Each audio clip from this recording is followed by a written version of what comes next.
Greetings. For this session, we're going to talk about how to promote peace and security in the Asia-Pacific region. So that is a current issue of our generation. So India-Pacific is the most preferred term these days, but we still use the Asia-Pacific term more, so we're going to stick to this term today. So we prepared this session because peace and security in the Asia-Pacific has been much talked, but mostly by the older generation, for those in their 60s or older.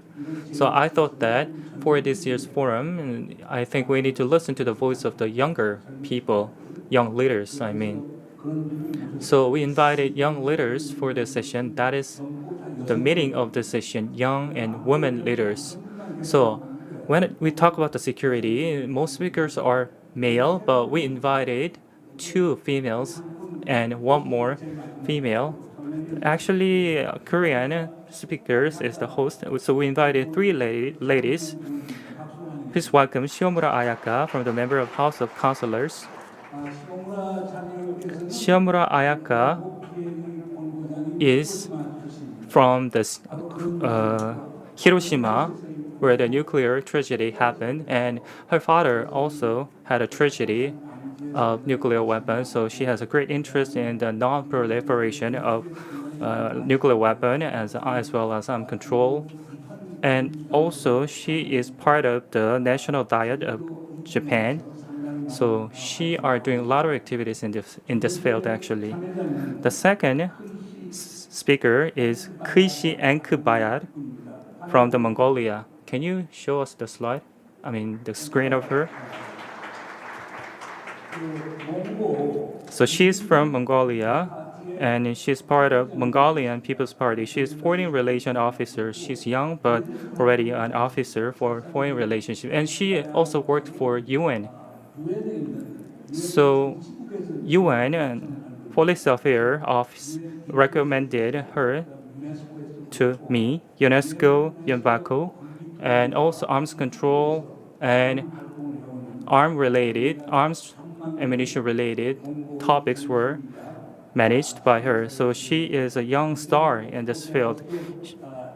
And also she's working for the Oxford University as well to bridge the gap between the UK and Mongolia. Finally, the one you know very well already. Please welcome with a big round of applause first. Jae-jung appeared on television a lot, so I don't think that I need to introduce further. She was the spokeswoman for the Democratic Party of Korea, and she's now working as the R.O.K National Assembly member as a female leader, and also she is the vice senior commissioner of the party, and she's from Anyang actually. So I think she is the important figure in the community of liberal, including women and other innovative ideas were proposed by her. So actually, she's not young, I should say. So you might see her as an established. However, her mind is still young, so we invited her. Please welcome with another round of big applause, please.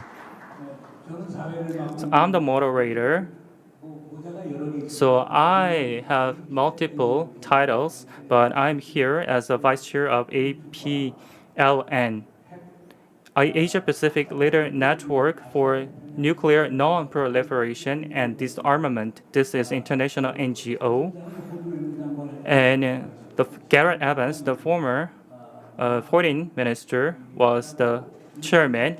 And the former Indian foreign minister is the current chairman, and I'm the vice chair for this institution. So Jae-jung Research Institute is another institution I'm working for, but I'm here as the vice chair of this institution for today's forum. This is how we are going to process this session. I'll give you 5 minutes to each for the opening remark, and I believe that SHIOMURA Ayaka would be very busy, so she needs to leave for a while for voting, and she'll come back at the discussion time. So we will first start with SHIOMURA Ayaka. I'll give you 5 minutes for opening remark for you first, and then I'll give another 5 minutes to Ms. Khishi, ENKHBAYAR, and finally I give last 5 minutes for Jae-jung. So we will have total 15 minutes of the opening remark, and I will have 20 to 30 minute discussion together, ask a question to you actually, and the remaining 30 minutes will be used to receive some comments and questions from online and offline audiences. So maybe the questions will be delivered by the speak to me. Mr. Shiomura, please start. Shiomura. 여러분, good afternoon, ladies and gentlemen. I understand that interpretation is being provided. My name is Ayaka SHIOMURA, a member of the House of Councillors in Japan. Thank you so much for inviting me here today. My father was exposed to the atomic bomb in Hiroshima, and I am a second generation A-bomb survivor. I am a second generation A-bomb survivor, and because of that, I have a strong desire for peace. I hope that today will be a starting point for us to create peace in Asia and around the world, and I hope that I can be a part of that effort. This is a very deep topic, and there is a limit to how much I can say in 5 minutes. I would like to take up the challenge. First, let me talk about the Treaty on the Prohibition of Nuclear Weapons. As a second generation A-bomb survivor, I regret that Japan is not participating in the treaty.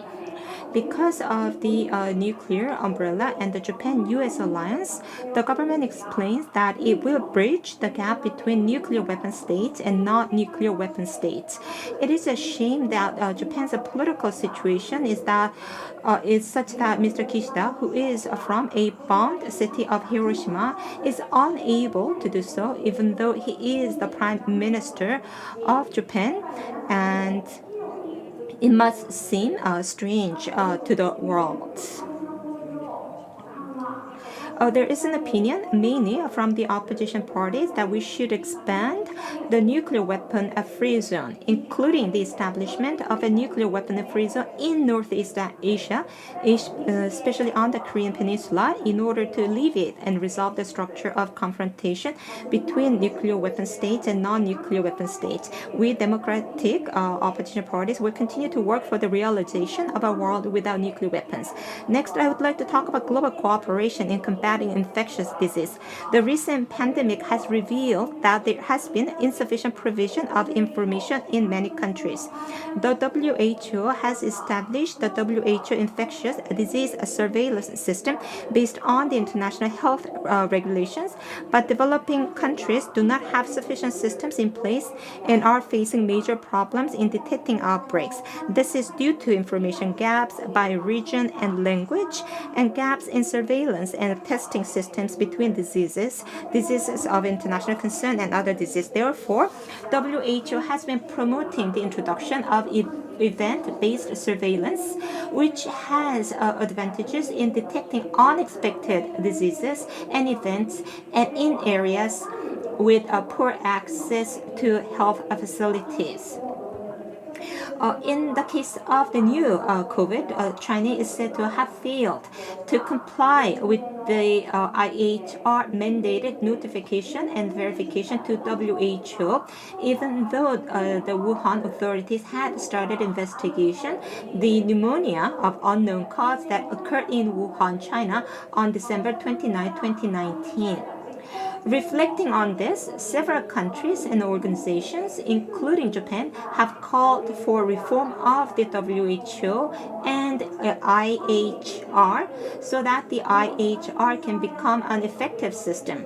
I believe that it is important for us, politicians and leaders in various fields, to encourage China and other countries to cooperate by deepening mutual understanding rather than just leaving it to the WHO to promote the establishment of a global surveillance system to detect pandemics as quickly as possible. Next, I would like to talk about maintaining maritime order in the Asia-Pacific region, such as South China Sea. From the perspective of avoiding accidental collisions, regular consultations and multilateral drills have been proposed by Japan's experts at international symposiums. It is also important to work with countries in the region that share common interests to strengthen defense capabilities and law enforcement capabilities at sea. On the other hand, since strengthening defense capabilities may isolate China and call for unnecessary military expansion, it is necessary to make efforts to encourage China to conduct cooperative security along with strengthening defense capabilities. In addition, it has been pointed out at international symposium that all countries concerned, including China, Japan, India, and the US, should refrain from their current military activities, especially in the South China Sea. In order to resolve a sovereignty dispute in the South China Sea, I think it is still important to appeal to China to implement the ruling of the arbitral tribunal and to create an environment where legal arbitration can be conducted by building political trust. From a political point of view, it is unfortunate that Japan and its neighboring countries are bickering with each other. In order to avoid accidental conflicts and clashes, it is important for the younger generation, for us, like us, to deepen exchanges on a regular basis. We should interact regularly through forums such as this one and meet each other whenever we have the opportunity. I believe that it is important for us to work together on countermeasures against infectious disease as well as countermeasures against the climate change and the human rights issues. Thank you very much. Thank you so much for your kind remark. Actually, you finished in 4 minutes. Thank you so much for saving 1 minute. Ms. Khishi ENKHBAYAR, the floor is yours. Please. Well, thank you very much. So I think I will be probably using that 1 minute because I'll be using my 5-minute time to actually give a very brief presentation about Mongolia so that you can actually get a better understanding of what I will actually talk about during the panel discussions. So as you may or may not know, Mongolia is a country that is, our population is 3.3 million people. Our land area is 1.5 million kilometers. So that makes us one of the most sparsely populated countries in the world. We are a landlocked country with 2 neighbors, Russia and China. And we have 80 degrees centigrade fluctuation. So we have very extreme climate conditions. So I live in Ulaanbaatar, which is the coldest capital on earth. And we have more than 70 million livestock. So you can imagine what a lot of our economy is like. In terms of the political overview, we have a parliamentary democracy, and which is currently being ruled by the Mongolian People's Party, which is the party where I'm from. And we just celebrated our 100th anniversary of establishment this March. And we're a center-left social democratic party. So the current president of Mongolia assumed his office just last June, and he was also nominated from our party. And he served as prime minister 4 years prior to that. So I think this will give you an understanding of the political landscape. And just very recently, during the United Nations General Assembly, the president of Mongolia has announced that Mongolia will plant 1 billion trees by 2030. And also during the UNGA meeting, we have also proposed to have an International Day of Against War. So we are making an effort towards reducing instability through climate change as well as regional security initiatives. In terms of our foreign policy, we pursue a peaceful, open, and multi-pillar foreign policy. And as you can imagine, since we only have 2 neighbors, our priority is towards those 2 neighbors. But we also have a 3rd neighbor policy in which we state that we will hold balanced relations with all countries, especially countries we think as our 3rd neighbors. And in that sense, we also want to balance this power dynamics that we have. So in that sense, we were also trying to create security dialogues within the region. Because Mongolia is the only country in the region that it has friendly relations with all countries in the region, we see this as a great opportunity for us to have this exchange of dialogue. So each year, we organize the Ulaanbaatar Dialogues on Northeast Asian Peace and Security, which is a track 1.5 conference. So in that sense, I'll give you like a very brief, I've given you a very brief introduction of Mongolia, and I think through the panel discussions, we'll be able to talk a little bit more about what we see from different perspectives. Thank you. 감사합니다. Yes, thank you. Thank you so much. So it seems that our speakers are very prompt. They are very good on keeping time. So Assembly Member Jae-jung Lee, which means do I have more time? So I'm looking at time, see how much time that I have. You said I'm not too young, but among the National Assembly members in Korea, I'm one of the youngest National Assembly member. And when it comes to foreign affairs or security, it was not easy as a woman to be designated as a secretary to a committee that deals with foreign relations and security. It's an honor for me to take part in this forum. We have to talk about this war that has not yet ended. Professor Cummings from Chicago University has said this.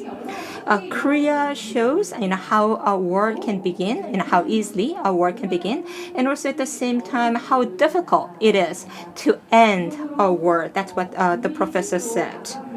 Well, Korea have worked, that is North Korea and South Korea, have worked to make some progresses, but we have not been able to put an end to this war. And I think you know about this dynamism in Northeast Asia. President Moon and the Korean government are talking about ending the war with the United States and other governments. And the Korean National Assembly is currently in session, and they are discussing ways to put an end to the war.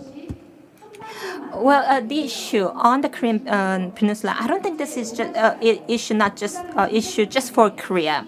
The Northeast Asia is about to change, about to face the shifts. And what happens on the Korean Peninsula will have an impact on other countries, and also how we respond to the competition between China and U.S. will determine how we will establish peace regime on the Korean Peninsula. So we have to look at all these things all at together. So the issue of Korean Peninsula is an issue that can contribute, or that can be a barometer by which we can tell whether there is a peace mechanism or peace process within Northeast Asia. And in the region, there are conflicts between Korea and Japan. Well, as the Diet member, Ayaka and SHIOMURA, I don't know whether she's with us or not. And since the agreement between Korea and Japan in 1965, there was this organization that was established between the members of both councils or the congresses. And the Moon Jae-in government had a two-track policy. The government was trying to be more of future-oriented. So the young people, Korea and Japan, we are neighbors. We are bound. Our destinations are bound together in a way, and so young National Assembly members have started this conversation or established a channel for dialogue with our counterparts in Japan, the young council members. And it seems that they are very practical, and we talk about practical issues. And so in the region between Korea and Japan, as well as between the U.S. and China, I don't think we will do anything extreme.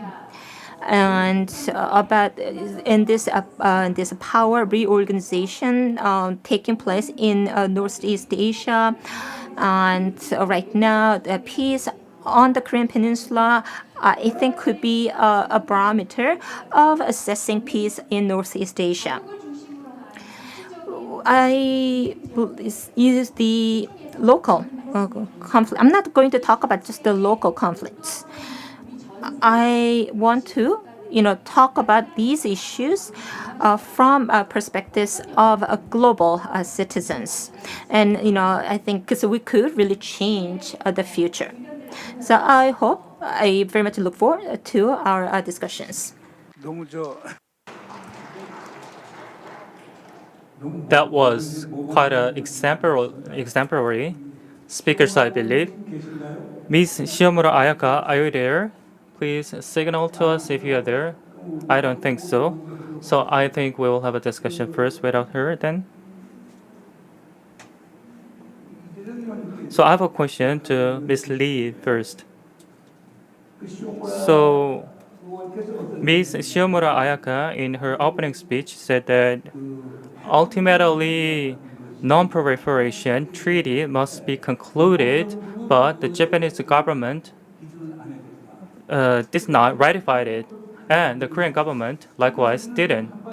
But if you talk about the non-proliferation in Korea, we talked with the Obama administration, and Korea advocated the non-proliferation, but only Korea, Japan failed to ratify it. What is the reason for it? Actually, like Ms. Yomura Ayaka said, U.S. Japan alliances, and we have our own alliance with the U.S., and it was very difficult for us to make the decision by ourselves. And maybe I can answer to the issues raised by Ms. Shiomura Ayaka, because I missed to say it is. So within this region, we have no nuclear weapon zone, nuclear free zone. I mean, the SALT 1 and SALT 2 might be an example to propose an idea to create a peace regime within this region. And young leadership must be practiced so that we can go beyond the existing regime, so that we can create a nuclear weapon free region, not just within this region, but within the whole region, including Northeast Asia region. So I think we can propose that kind of political ideas, maybe preferably by young leaders, so that we can create another pillar of the peace regime. That is my own idea. Likewise, that I wanna propose that as well. So, Ms. Khishi ENKHBAYAR, I have a question to you as well. What is the situation in Mongolia? Actually, the Mongolia preemptively tried to create and announce that the Mongolia will be the place without nuclear weapon, and through Blue Banner, you even create a zone free of nuclear weapons. So you are at the forefront of removing nuclear weapons. So no nuclear weapon treaty. Did you ratify it or not? So Mongolia has, just a second. Okay, so Mongolia has ratified the NPT. And as you very rightly stated, that Mongolia has had a nuclear weapon-free status since 2000. And we declared it in 1992. And so in that sense, we are moving very much forward in terms of nuclear non-proliferation. Mongolia is also the only case of a nuclear weapon-free zone composed of a single country. So our country also played a very special role over the years in promoting the broader concept of nuclear weapon-free zones and regions. So in that sense, on top of our very special status, thanks to our positive foreign relations efforts over the past few decades, we have also created, as I stated before, very friendly relations with all countries in the region, including the DPRK. So in that sense, utilizing these very special circumstances, we see ourselves as moving the concept of nuclear weapon-free zone, especially in the Northeast Asian region, as a very important part of our foreign relations policy. 그러면은 몽고에서는 If that's the case, in Mongolia, this non-proliferation treaty might have been disagreed by anyone. Were there any disagreement? Those who have a same idea with the U.S. So we've ratified the NPT in the 1970s, and I think at that time, I'm not sure, I wasn't alive then, so I'm not very sure what was the situation then.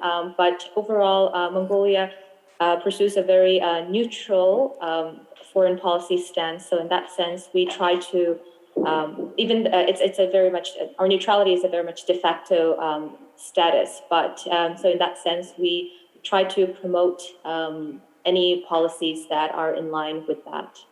No, I think that there must be some misinterpretation. What I'm saying is this: you got to make a distinction between non-proliferation treaty (NPT) and nuclear weapons prohibition treaty. Did the Mongol, rectified nuclear weapons prohibition treaty?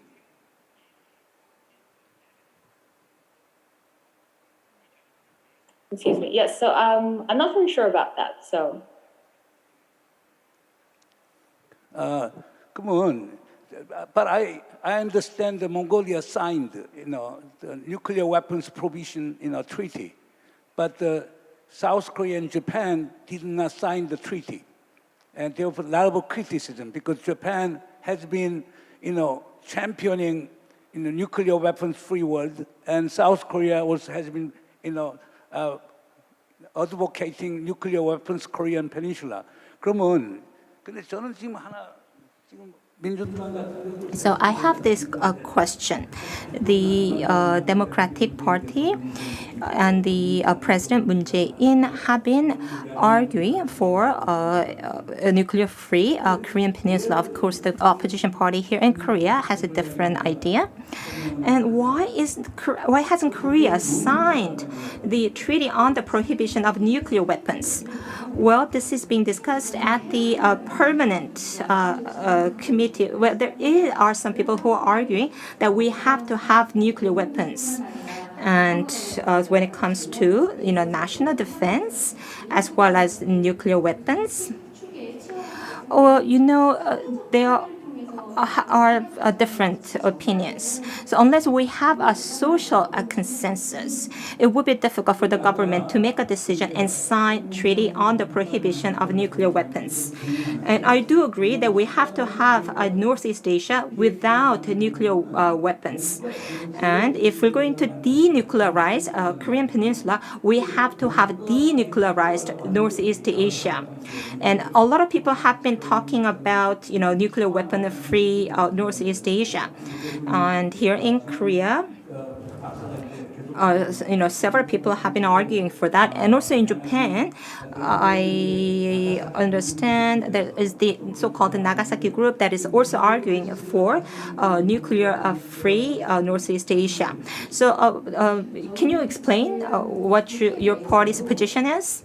Within the National Assembly, we're not just talking about denuclearization of North Korea. And it was difficult for us to talk about the denuclearization of the Korean Peninsula. Well, a denuclearization of the Korean Peninsula is also what I think is, in a way, single-dimensional.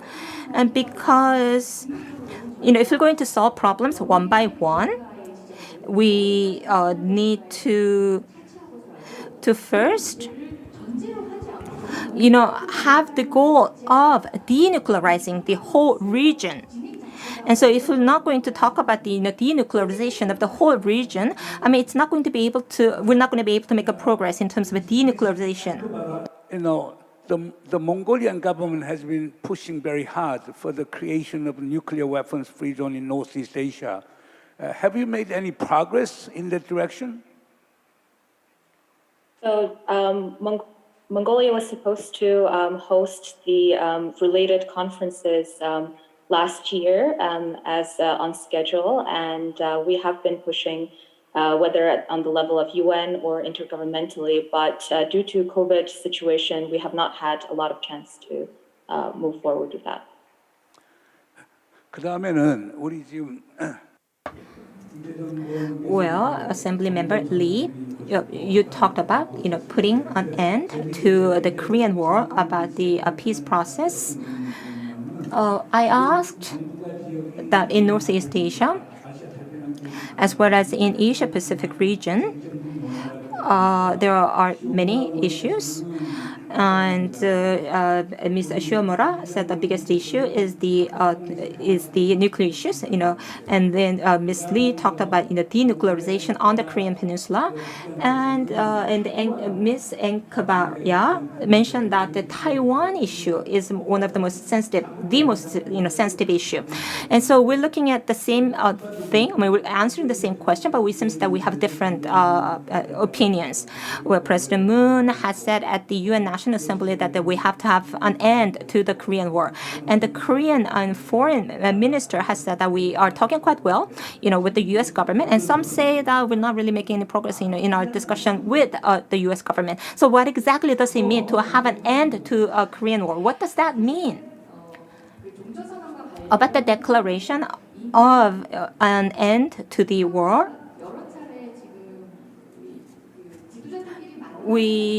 when we meet with the leaders, I mean, we did not really need to, talk about putting an end to the war, but because of the stalemate between South and North Korea, as well as between North Korea and the United States, the issue of putting an end to the Korean War came up.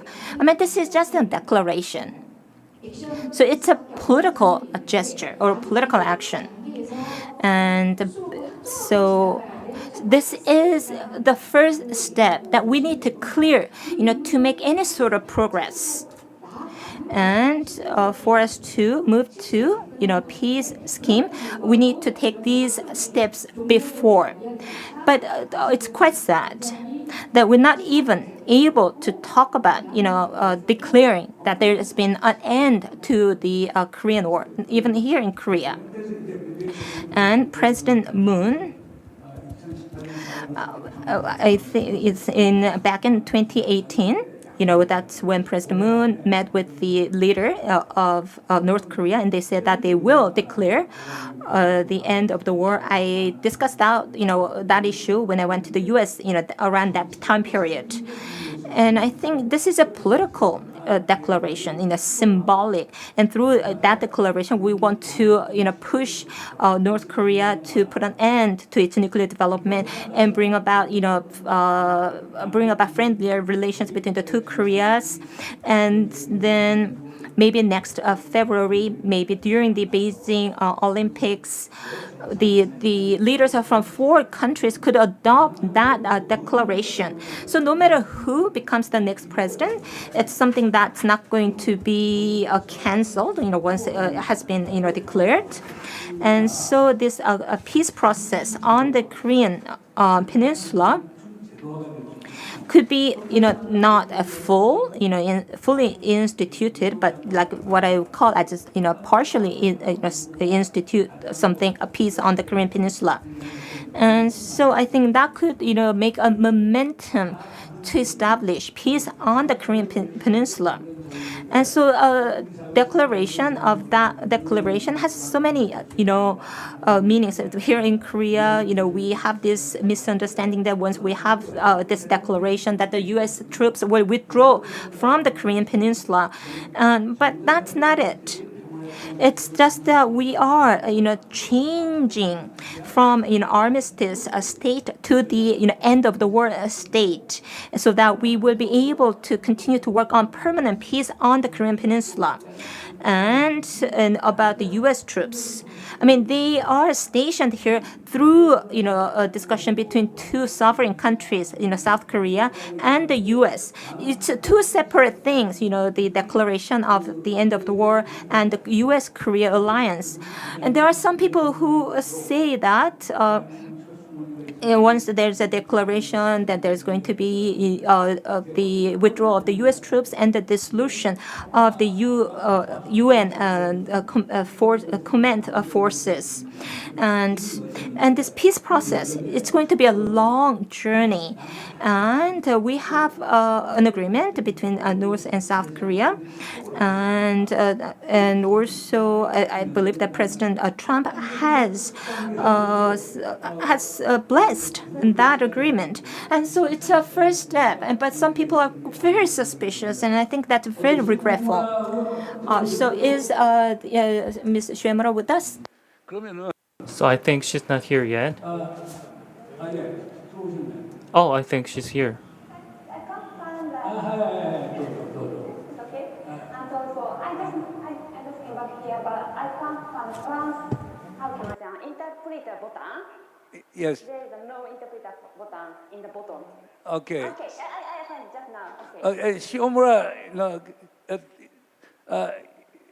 의원님께 지금 제가 질문을 하나 드리고 싶은 게 So actually, I have a question to you because you're absent, so I was not able to ask a question. Can you answer the question? So, a while ago, I said that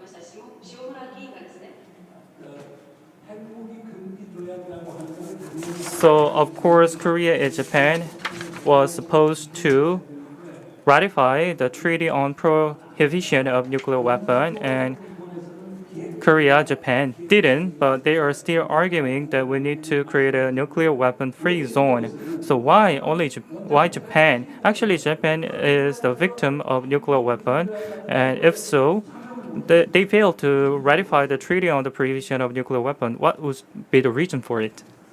はい、お答えさせていただきます。与党議員と私の見解ではちょっと違いがあるかもしれないんですが、基本的には日本も、おそらく韓国もそうなんでしょうが、核の傘に守られているという前提がある、そういう前提がある、そして日米同盟もあると。そうなってきたときにこの条約に入ってしまうと矛盾が出てしまうのではないかと、そのように与党関係の方は言っているような状況です。ですからこれに対してApologies for not being able to provide English interpretation of our Japanese guest. There's been a technical issue. We will try to fix it as quickly as possible. ドイツの戦争被爆国です。日米同盟があったとしても、例えばその同盟結んでは日本だけではない、そうした国々、例えばフィリピンだったと思いますが、どこだったかな、ごめんなさい、きちんと参加をしたりしているところがあるわけなんですよね。それを理由にやらないというところがやっぱりその日本とアメリカの強固な結びつきの強さがあるのだろうというふうに私は思っているところです。근데 지금 사실상 But actually, there are many countries who are not agree with the Treaty on the Proliferation of Nuclear Weapon, and they are alliance of the U.S. actually. Korea, Australia, Japan, these alliances disagree with the Treaty on Prohibition of Nuclear Weapon. So U.S. and the U.S. alliances kind of saying that they want to have a nuclear weapon, and Japan also didn't ratify on the treaty strongly. And how do we need to overcome this issue? Maybe Ms. Lee can answer first, and then I'll give the floor to Ms. SHIOMURA Ayaka, then and to Ms. Khishi ENKHBAYAR. Sorry, was I just called on? Because the English language interpretation isn't working. Yeah, we just changed the Zoom settings, so let me So if that question was meant for me to repeat the question. So actually, the alliances and the U.S. didn't ratify the Treaty on the Prohibition of the Nuclear Weapon. So all the alliances and the U.S. didn't not ratify the treaty, and there should be the reason for it. And I'd like to ask your point on this issue later. I'll start first with Ms. Lee, then Ms. SHIOMURA, and then Ms. Khishi ENKHBAYAR. 여기 다른 데가 들어오는 것 같은데 동티모르가 나오는 것 같은데. 1번.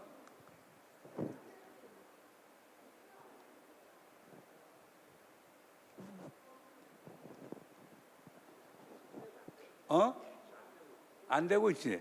그럼 이제 한국말로 하시고 그다음 그러면 이재정 의원님께서 그 답변을 좀 해주시죠. 왜냐하면 여기 Well, maybe Ms. Lee, you can start first. I think we have a problem with the device.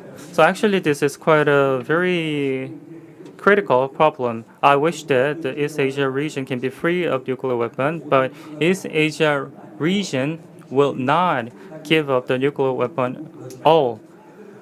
U.S., Russia will have nuclear weapon continuously, and Korea, Japan, Mongolia, who does not have nuclear weapon as of today,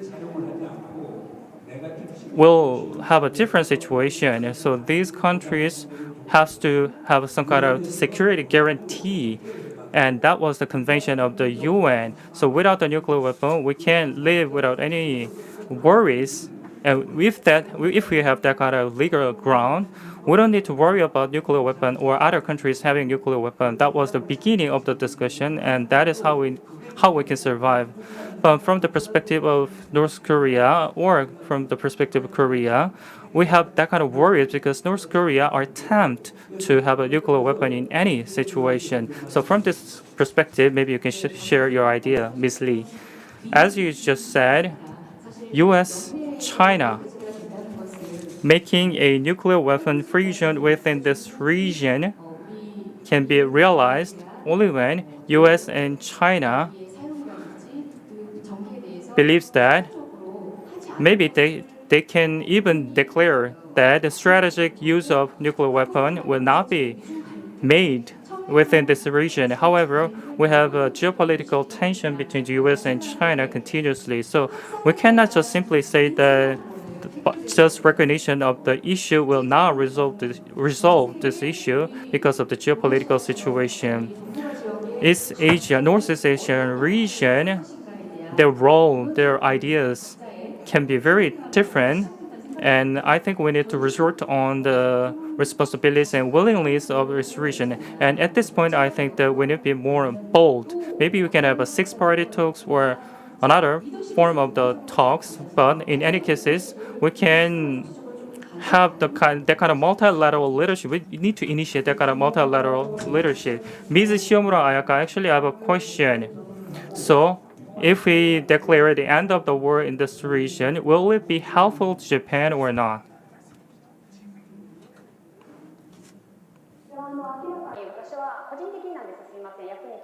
Well, let me give you my personal opinion. I think this is going to help. Well, now there's the truce, status or the armistice status, and as a neighboring country, this is not a very assuring situation, and so I believe that. Because of that, that has become a reason for arms race. So I believe that it's Ms. Khishi and ENKHBAYAR, what do you think? If we declare the end of war, will it be helpful to the Mongolia, or will it damage the security of the Northeast Asia region? So I'm going to assume that we're talking about the U.S.-China rivalry and the different tensions that are going on around here. So I would just say that this rivalry has been going on for many years, and the smaller states like Mongolia are having a lot of trouble because these rivalries are dividing the world into two and making other countries like us choose sides. So in that sense, it has become very difficult for us to play a very active role in foreign relations. So in that sense, it would be, of course, very best for us to have at the end of the war and de-escalating the different tensions that we have, so that smaller countries like us in the region do not have to make a very difficult decision of having to choose sides. 우리 이제 앵크바야 국장께서 또 하나. So I believe that Ms. Khishi and ENKHBAYAR raised a very important issue along with Ms. Lee. So U.S. and China have this kind of rivalry relations, and you partially answered to this question. But what should be the choice of Korea between China and the U.S.? well. some say that we are being forced to make a choice. But the Korean government is not, should not make a choice because it's forced. It has to make a decision or a choice, on a case by case, thinking about the interest of the people. This is a technology. This is a national interest and values issues. So we have to think of everything. And when we think about the national interest, I don't think any country here will, go to any extreme. And within National Assembly here in Korea, well, it's as if we're being forced to make a choice. And we ask the administration, to make its position clear, especially the opposition party. But we have to respond, issue by issue, thinking about the national interest. And we're not just going to leave things to the U.S. and China. We have to be independent. We have to be proactive. And because of the economic dependence, we are, influenced or impacted. But through a multilateral mechanism, here we have to make efforts so that we can strike a balance. 미국하고 Is SHIOMURA Ayaka, U.S. already choose to work with the U.S., right? Don't you think so? Yes. It may seem like that, which I think is very regrettable. And there are many, who say that. And I think that we have to have a cooperation between U.S., Japan, and Korea. I don't think we should be forced, to make a choice that we shouldn't, side. 의원님 지금 Ms. SHIOMURA Ayaka, so we have so many conservatives who said that we need to work with the U.S. and Korea, need to work with the U.S. or even Quad can be one option for us so that we can work against China. So U.S., China, let's say that you have a military tension between the U.S. and China. The battlefield would be Japan or Southeast Sea. So what do you think about this from the perspective of Japan?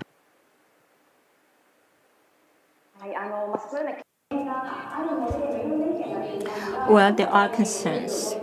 And there are, of course, differing opinions.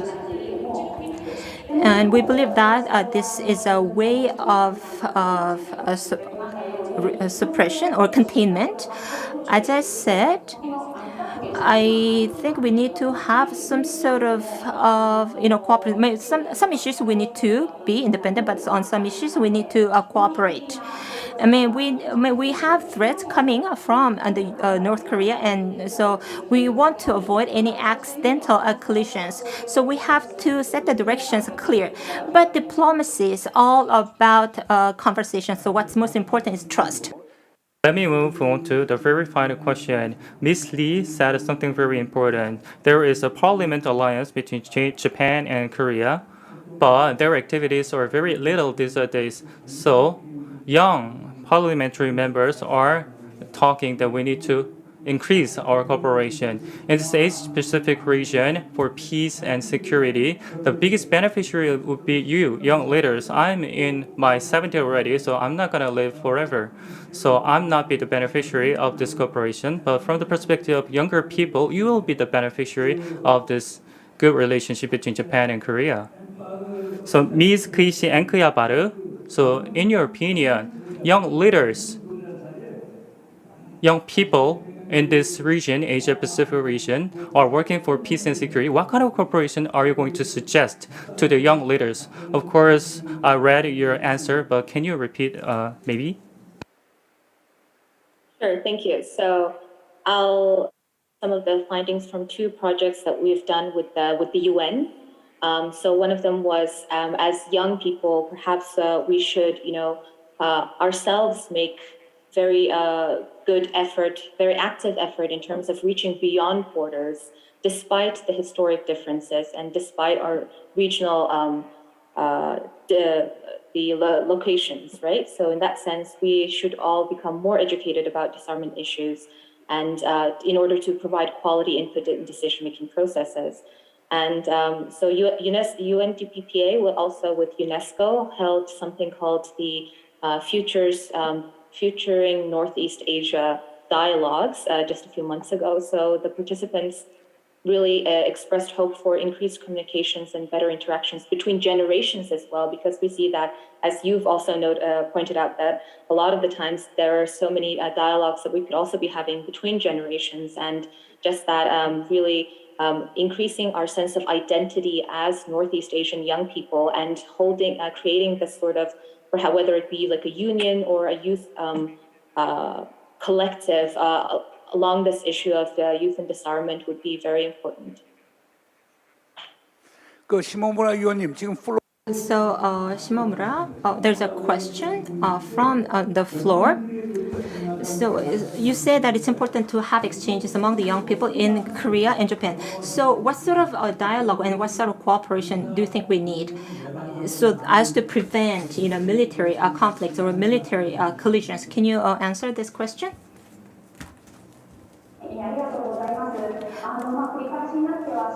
Thank you very much for the question. What we want to say is this. So the veterans, so a lot of people, we have. So I will in the future more actively take part in this exchanges between Japan and Korea. I have a lot of friends in Japan, so I would like to work with those friends in Korea. And Asian culture, especially Korean culture, is very popular globally. And here in Japan, the Korean culture, Korean artists like BTS are very popular within Japan, and I think they have become a basis for a conversation. And at the same time, with the gender issues, also the climate issues, the human rights issues. And I think those issues we could discuss between Korea and Japan. We need to discuss these issues. As young leaders, we need to cooperate on these issues. I think we need to have patience as we try to, have more exchanges. So young leaders and young parliamentarians on both countries, need to cooperate, within parliamentary level, but also in other areas. And we need to meet face to face. And I think, as we work on this, I think things will improve. And one more thing that I want to mention.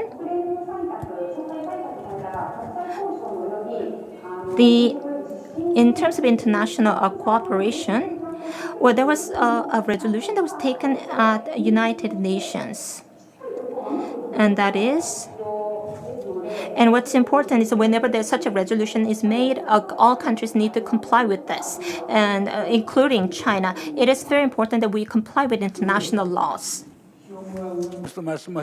As you just said, so Chairman of JDC organized this forum, and young leaders need to join this JDC and have more opportunity to talk with others. I hope that we can have that kind of more opportunity. Can you say yes to everyone here? Of course I will do. Please welcome with a big round of applause about this remark. So maybe you can have the floor. So actually 10 years ago, I had a chance to read the book written by you, Chung-in. And you said that after the Middle East region, Asia will be the centerpiece of conflict because of the rival region between US and Japan, or US and China, and because of the multiple regions in this region, or between China or Taiwan. If one of these goes wrong, we can have a very serious war here. And I remember that is what you just said. And Ms. Lee said that this is not that pessimistic if you see the current situation. So 10 years later, you are here as a moderator. But I believe that in this East Asia region, what we expected 10 years ago, the next region for the biggest conflict was expected to take place in this region after the Middle East. But now we are here standing on this peace island of Jeju Island with the leaders of East Asia region, and I believe that they will do multiple activities. So we will create this kind of venue. So please collect your wisdoms through this occasion. Ms. Yomura Ayaka. So we have a chairman of JDC, and he said he's gonna host the forum continuously. So are you going to attend this forum continuously? Yes, of course. Yes, I would love to be invited. Yes, thank you. 플로어에서 질문이 하나 있는데요. Ms. Lee, we have a question from the floor. So if we declare the end of the war, we will be able to remove the nuclear weapon, but in return, we need to give some kind of incentive to North Korea. Maybe the U.S. did not reveal that kind of return yet. That's why the U.S. did not agree with the end of the war. Do you think that there is an incentive? I don't think that. Actually, we need to have very complex discussion to find an answer for it. So end of the war declaration should be done, and we need to give some kind of return to the North Korea, and we can think about the multiple things for the return. One thing for sure is that regardless of the types of the return or benefit, regardless of the type of the benefit or return, regime stability must be guaranteed by the strong will of the U.S., and we need to earn trust from the North Korea that their regime will be maintained. That is how we can get closer to the end of the war declaration. And I think this question must be answered by the Japanese speaker as well, because there is one thing I'd like to. Can I have some more minutes to say? So open your consent. Actually, when I said last time, you were absent because you need to do the voting, so let me repeat. In 1965, we had a treaty between Korea and Japan, and we created an association between Korean and Japan parliamentary members. And as a young female leader, we feel a lot at National Assembly because this is very masculine area, especially in this Confucius society in Japan or China. We have a hierarchical system, and in that sense, the structure of this alliance has some kind of limitation. And I think you felt it as you did activities in this association. So regarding this 1965 treaty, we talked a lot from many perspectives, but we need to create a new channel beyond the 1965 to not to go back to the past days. While maintaining the current structure, we need to create a new dialogue venue to talk about the future, and that is what we can do as a young female leader. And we have 3 panelist members, all female members, and the UN Resolution 1325 represent the peace leadership of female leaders, and I think sustainability can be maintained if it is guaranteed by the female leaders, not just by the men leaders. So I believe the female leaders need to take more initiatives in this field, I believe, as a last remark. 의원님께도 질문이 하나 더 있는데. We have a question for our Japanese parliamentarian.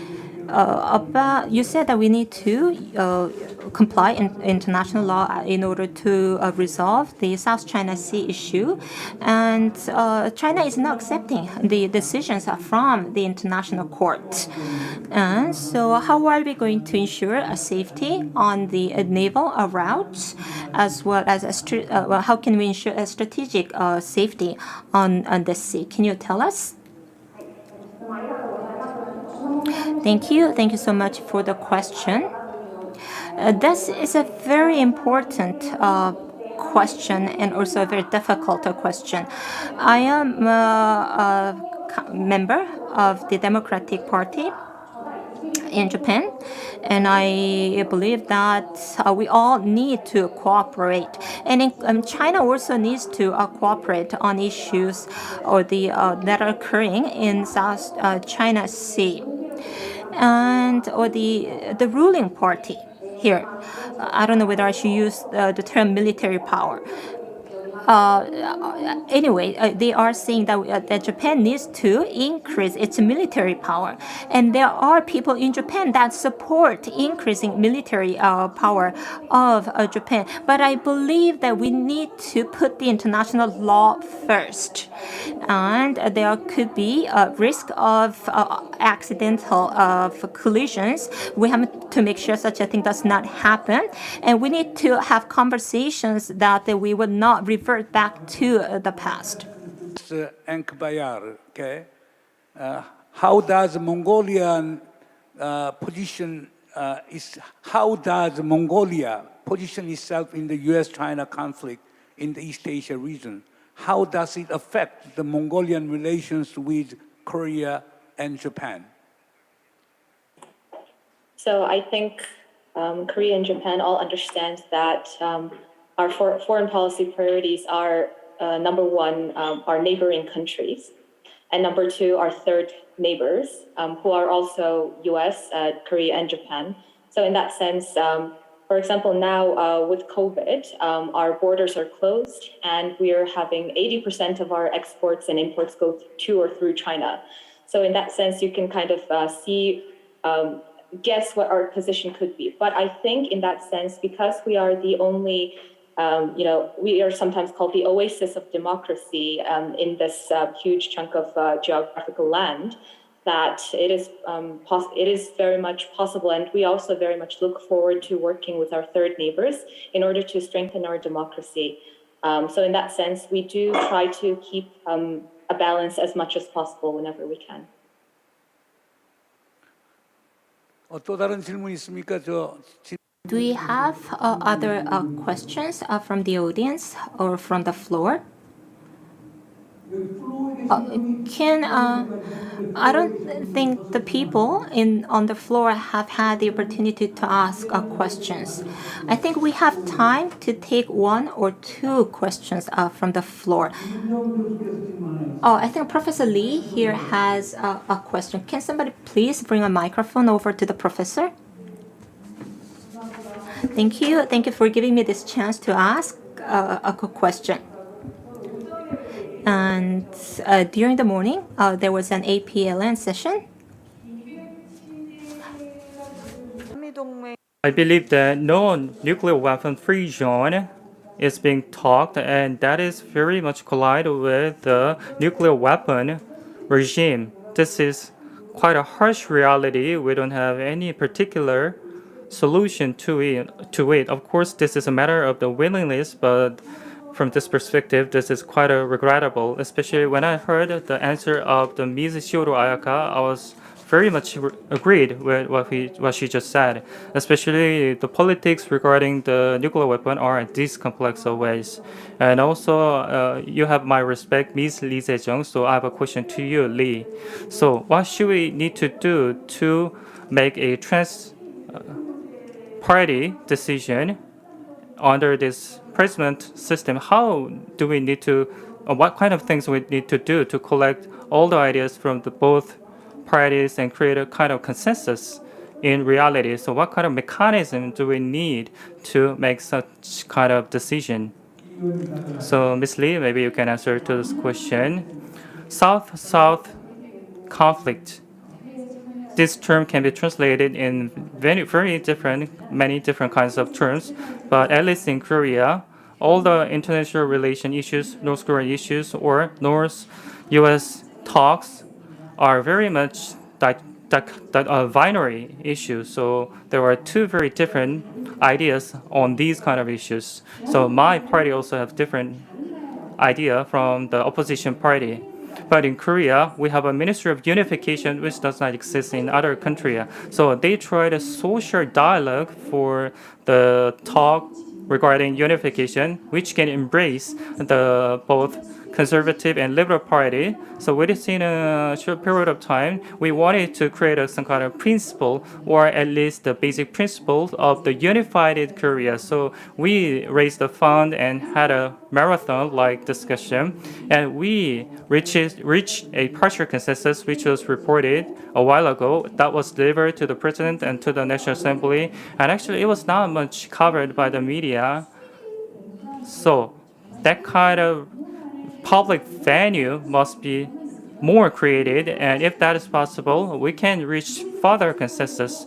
And also, we need to, besides the issue of propagandizing that kind of consensus on the global stage, I think we need to create that kind of social venue, and that kind of South-South conflicts can be resolved partially by making that kind of social discussion venues. Of course, the Ministry of Unification need to make a further effort, but that is one of the achievements, I believe, from my perspective.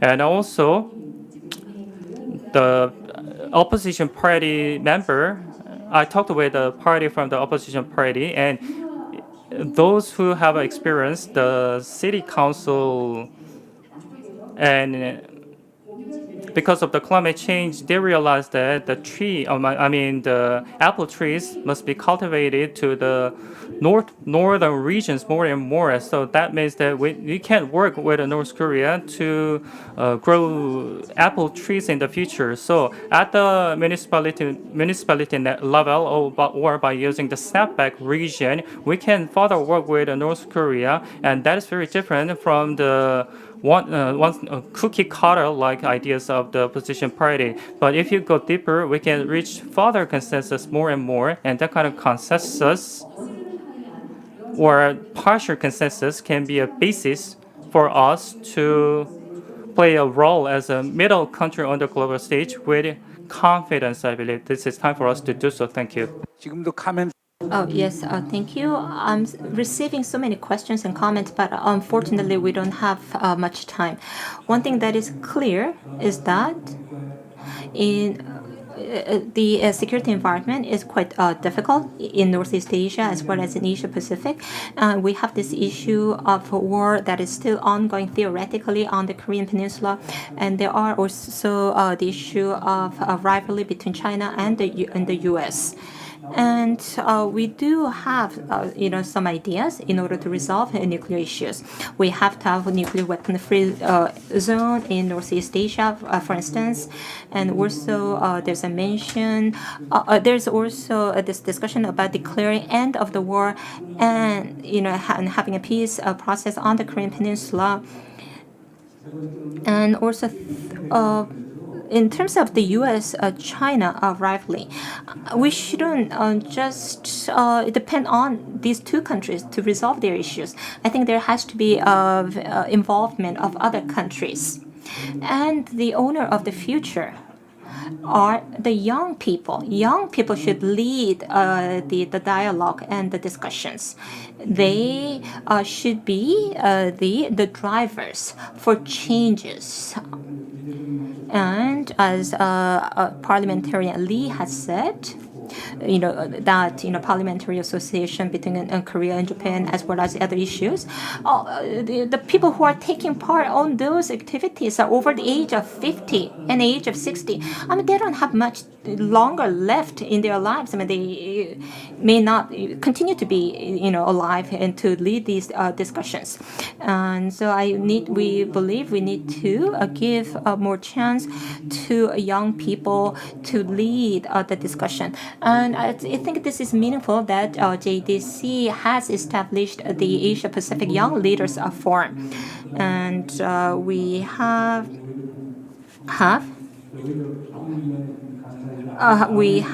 these parliamentarians representing Korea and Japan attending, as well as a diplomat from Mongolia also participating. And I believe that they will be able to lead this discussion. And I hope that we will in the future be able to have more candid discussion. 잠시 JDC 이사장님 단상에 올라오시. The chairman of JDC, please come onto the stage so that we can take a picture together.